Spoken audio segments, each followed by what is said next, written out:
안녕하십니까. 이베스트 투자증권 염동찬입니다. 7월 13일 빠르고 간단한 빨간 시황 시작하도록 하겠습니다.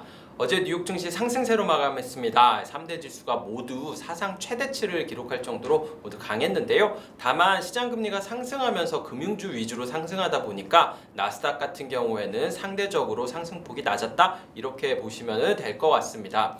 어저께 같은 경우에는요, 이 델타 변이에 대한 우려가 여전히 남아 있었기 때문에 장 초반에는 약세로 보였고요. 유럽 증시 역시도 오전에는 약세로 출발했는데 뉴욕 증시 그 개장하고 좀 있다가 이 시장 금리도 상승하고 금융주 위주로 강세를 보이면서 이 3대 지수 모두 상승세로 전환했고요. 비슷한 시기에 유럽 증시 역시 상승세 전환에 성공했다, 이렇게 보시면 정리하시면 될 것 같습니다. 실적 기대감이 컸었다라는 게 가장 큰 이유였다고 보고 있는데요. 지금 YOY로 S&P 500 그 순이익 증가율이 65% 정도 나옵니다. 65% 정도면은 2009년 이후에 가장 높은 수준이거든요. 거의 뭐 10몇 년 만에 가장 높은 영업이익 증가율을 기록하기 때문에 이 실적 기대감이 반영됐다, 이렇게 보시면 됩니다.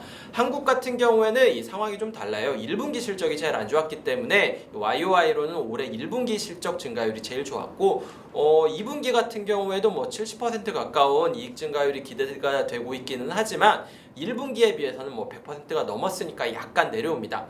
한국 같은 경우에는 영업이익 증가율이 플러스긴 하는데 약간 2분기에 1분기, 2분기에 이렇게 내려온다면은 이 미국 같은 경우에는 S&P 500 같은 경우에는 이렇게 올라가기 때문에 한국에 비해서 좀 더 어닝 시즌 기대감이 더 큰 상황이다, 이렇게 보시면 될 것 같습니다. 시장 금리가 상승하다 보니까 하드웨어 쪽 같은 경우에는 IT 하드웨어 쪽 같은 경우에는 그렇게 좋지는 않았는데요. 뭐 대표적으로 뭐 휴레패커드 HP죠. 뭐 이런 데라든지 뭐 아카마이라든지 F5 넥스트 그 F5 네트워크스라든지 뭐 아리스타 네트워크스라든지 이런 데 보통 이 기업용 네트워크 장비들 위주로 영업을 하는 기업들이 전반적으로 안 좋았다라고 보시면 될 것 같고요. 반면에 뭐 반도체 같은 경우에는 상황이 괜찮았습니다. 뭐 전반적으로 뭐 엔비디아도 그렇고 마이크론도 그렇고 반도체는 괜찮았는데 뭐 이외에 IT 장비들 주가가 좀 좋지 않았다, 이렇게 보시면 될 것 같습니다. 그렇기 때문에 나스닥은 상대적으로 상승폭이 크지 않았고요. 뭐 업종별로 말씀드려야 될 게 좀 연결해가지고 정치적인 이슈가 하나 있었습니다. 어제 두 가지 내용이 미국과 유럽에서 나왔는데요. 미국 같은 경우에는 바이든 행정부가 2030년까지 신재생 에너지 비중을 현재 4배로 올리겠다라고 얘기를 했습니다. 당연히 신재생 에너지 관련된 기업들한테는 좋은 이슈였죠. 여기에 추가적으로 EU 집행위원회에서 뭐 이거 아직은 정책을 제안하는 단계인데 로이터 통신이 보도를 했거든요.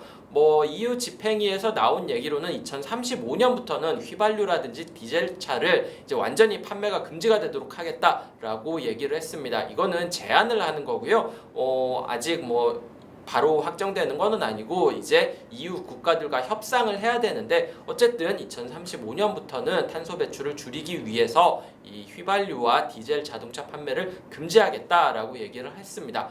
당연히 역시 신재생 에너지라든지 뭐 전기차 업체들한테는 좋은 이슈였다, 이렇게 보시면 될 것 같습니다. 뭐 여담이지만 동유럽에서는 굉장히 이거에 대해서 반대를 하고 있는 입장이죠. 왜냐면은 유럽 같은 경우에는 생산 시설을 많이 동유럽 쪽으로 이전을 한 상태인데, 이런 상황에서 뭐 이렇게 탄소 배출 열심히 하면서 유럽은 다 발전해 놓고 이 생산 기지인 동유럽에는 또 부담을 주는 방안을 추진하고 있냐라고 반발을 할 수밖에 없거든요. 뭐 이런 상황입니다. 상황은 쉽지 않지만 방향성은 맞지만 이 그 국가별로 당연히 거부 반응이 있는 국가들은 많은데 이머징 국가들에서는 당연히 지금은 좀 많이 반대하는 상황이다, 이렇게 보시면 될 것 같아요. 어쨌든 이런 미국과 유럽의 이슈가 있었기 때문에 친환경 관련 에너지 업체들 전반적으로 좋았고요. 뭐 리튬 생산하는 엘버말 같은 데가 S&P 500 수익률 1위를 기록했습니다. 뭐 진코솔라라든지 뭐 태양광 관련된 업체들 전반적으로 좋았고, 테슬라처럼 이 전기차 업체 역시도 오늘 뭐 시장금리 상승에도 불구하고 강하게 반등하는 모습을 보였습니다.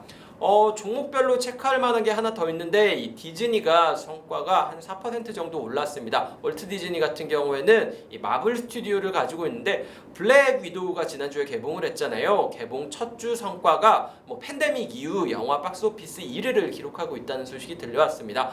상황 자체도 나아졌고 극장에 방문하는 방문자들도 늘어나는데 디즈니의 신작이 마블의 신작이 성과를 거두면서 디즈니 주가가 같이 강세를 보였다라고 보시면 될 것 같습니다. 저도 보러 가야 되는데 요새 극장 가기가 무서워서 어떻게 해야 될지 모르겠네요. 어쨌든 이 디즈니 같은 경우에는 이런 월트 디즈니 박스오피스 긍정적인 성과로 강세를 보였다, 이렇게 정리하시면 될 것 같습니다.